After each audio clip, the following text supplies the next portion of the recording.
Hello everyone. Today, I want to take you on a journey into the past, to explore the story of a creature that once graced the rivers of Japan, the Japanese River Otter. This remarkable species, which was declared extinct in the late 20th century, has a story full of mystery, beauty, and sorrow. Together, we'll delve into the hidden history, ecology, and unique characteristics of the Japanese River Otter, and reflect on what its extinction means for us today.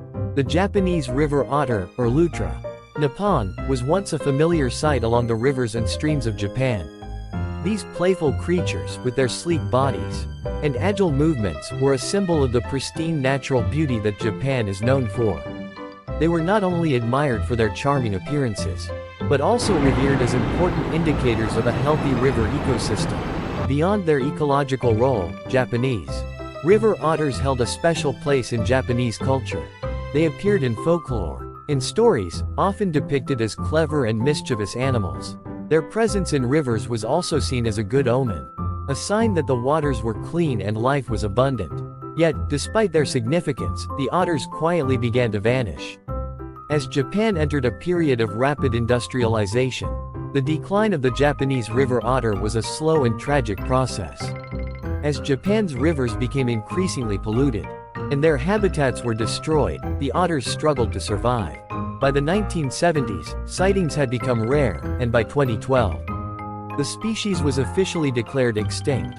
The disappearance of the otter from Japan's rivers marked the end of an era, and served as a stark reminder of the fragility of nature in the face of human progress. I remember the first time I heard about the Japanese river otter. It was during a trip to Kochi Prefecture, the place where the last confirmed sighting of the otter took place. I was speaking with an elderly fisherman who vividly recalled the day. He saw an otter swimming in the river near his home.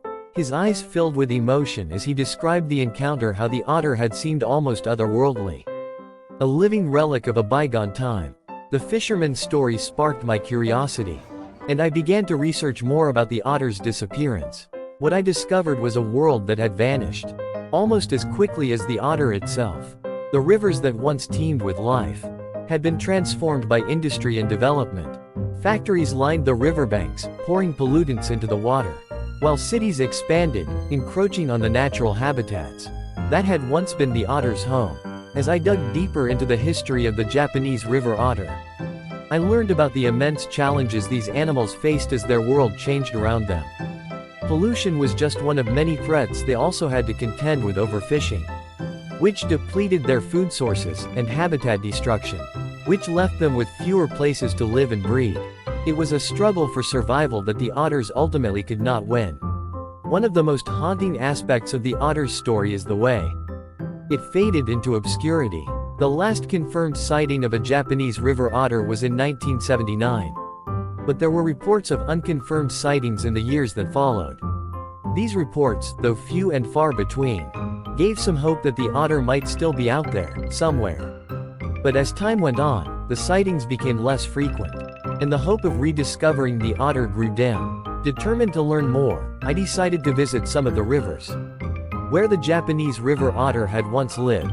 My journey took me to the Shimanto River, one of the last strongholds of the species. As I walked along the riverbank, I could almost imagine the otters playing in the water, their sleek bodies gliding effortlessly through the current. But the reality was that the river, though still beautiful, was missing one of its most important inhabitants. In my conversations with locals, I heard many stories about the otter, stories passed down through generations. One elder spoke of how the otters would come up to the village at night, their eyes reflecting the moonlight as they hunted for fish. Another recalled the sound of otter pups calling to their mothers, a sound that had once been as common as the chirping of birds but was now just a memory. These stories were echoes of a past that could never be fully recaptured. The extinction of the Japanese river otter had far-reaching effects on the ecosystem. As a top predator, the otter played a crucial role in controlling the populations of fish and other aquatic animals. Without the otter, the balance of the river ecosystem was disrupted, leading to an overabundance of certain species and a decline in others. The loss of the otter was a loss for the entire ecosystem, a reminder of how interconnected all life is. During my research, I discovered that scientists had been studying the preserved remains of Japanese river otters in an attempt to learn more about the species. By analyzing the otter's DNA, they hoped to uncover clues about its behavior, diet, and the reasons for its decline.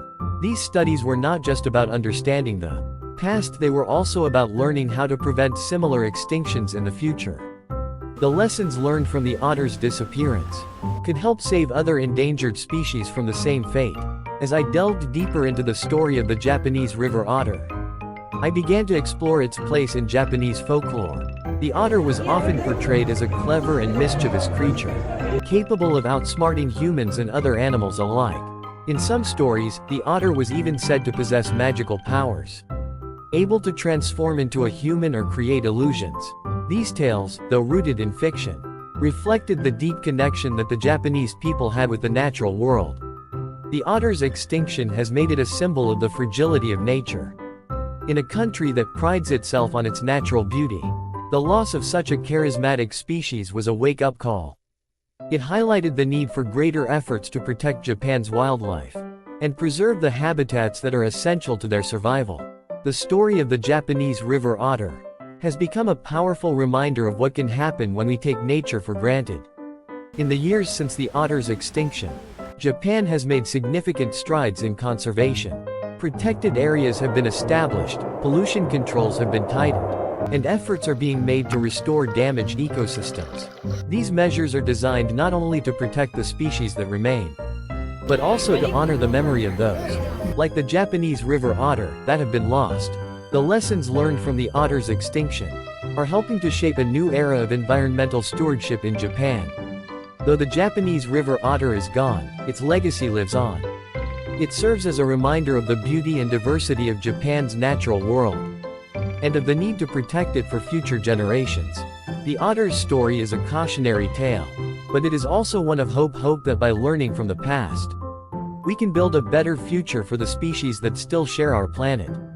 The memory of the otter continues to inspire those who work to preserve the natural beauty of Japan. As I reflect on the story of the Japanese river otter, I am struck by the sadness of its extinction. This was not just an animal, it was a symbol of a time when Japan's rivers were alive with life, when the natural world was still pristine and untouched. The otter's disappearance is a reminder of what we have lost, and of the importance of taking action to protect the species that remain. It is a story that should never be forgotten. One of the key lessons I've learned from the otter's story is the importance of habitat conservation. The loss of the Japanese river otter was not inevitable, it was the result of human actions that destroyed the habitats the otter depended on. If we are to prevent similar extinctions in the future, we must prioritize the protection and restoration of natural habitats. This means working to preserve not only the species themselves, but also the environments in which they live. Another important lesson is the role of education in conservation. By teaching people about the importance of biodiversity and the need to protect endangered species, we can help to build a society that values and respects the natural world. The story of the Japanese river otter is being used in schools and museums across Japan to raise awareness about the importance of conservation. By learning from the past, we can ensure that the mistakes that led to the otter's extinction are not repeated. The legacy of the Japanese river otter is one of both sorrow and hope. While the otter itself is gone, its story has become a symbol of the importance of conservation. It is a reminder that the natural world is fragile, and that the actions we take today will determine the future of the species that share our planet. The otter's story is a call to action, urging us to protect the species that remain, and to work towards a future where extinction is no longer a part of our world. The story of the Japanese river otter is a poignant reminder of the impact human actions can have on the natural world. It is a story of loss, but also of hope, a hope that by learning from the past, we can create a better future for the species that remain. Let us honor the memory of the Japanese river otter by working to protect the natural beauty of Japan and the incredible species that call it home. Thank you for joining me on this journey. If you enjoyed this story, please subscribe to the channel and like the video to support our mission of sharing the wonders of Japan with the world.